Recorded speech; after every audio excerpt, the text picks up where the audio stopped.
का एनपीए बंद हुआ है, भारतीय जनता पार्टी उसका कड़ा विरोध करती है और विरोध यही नहीं थमता।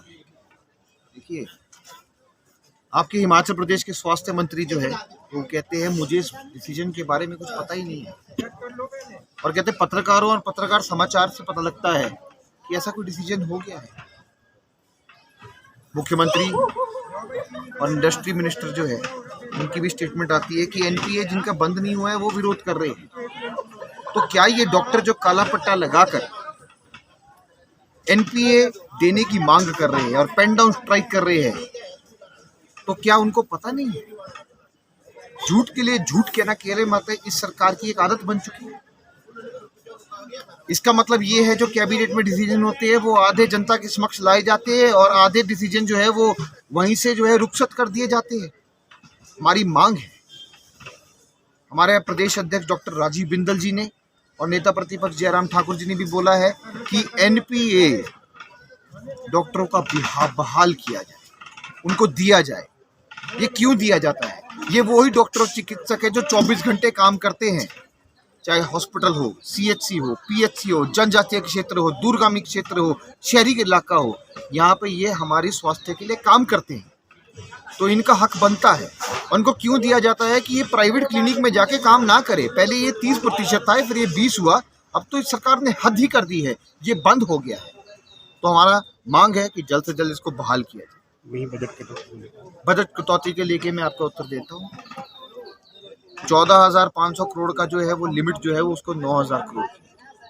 पर देखिए, मेरा कहना का मतलब ये है कि कैग रिपोर्ट होती है, आपके मानक होते हैं, फाइनेंशियल इंस्टीट्यूशंस के मानक होते हैं। एक रिपोर्ट ये भी आई है कैग की कि अगर इसी प्रकार की परिस्थितियाँ रहेगी तो 2025 में 1 लाख करोड़ का आंकड़ा जो है वो हिमाचल प्रदेश लोन में पार कर जाएगा।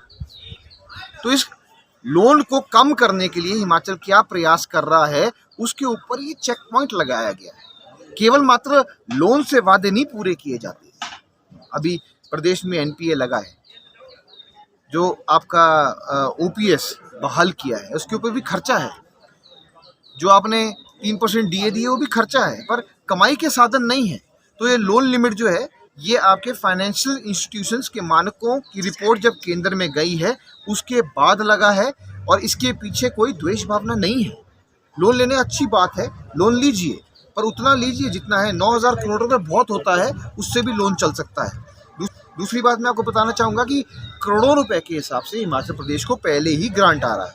अभी भी आप देखेंगे जितने भी हाईवेज हिमाचल प्रदेश में बन रहे हैं, आपके चाहे कीरतपुर मनाली हाईवे है, 1310 करोड़ का वो जो हाईवे है उसका पैसा भी दिल्ली से ही आया है। दूसरी बात मैं आपको बताना चाहता हूँ, एम्स यहाँ पे बना है, ये भी केंद्र की स्वीकृति और पैसे से बना है। बल ड्रग पार्क बनेगा, आपका हाइडल प्रोजेक्ट का इंस्टीट्यूट बन रहा है यहाँ पे, हाइड्रो इंजीनियरिंग कॉलेज जो है, सूनी का बांध का कॉलेज है। ऐसे अनेकों प्रकार के जो है वो योजनाएं जो है चल रही है यहाँ पे। तो उसके हिसाब से जो है वो सारे काम होते हैं। और वो पैसा कौन देता है? 90:10 की रेशियो में वो पैसा केंद्र से आता है।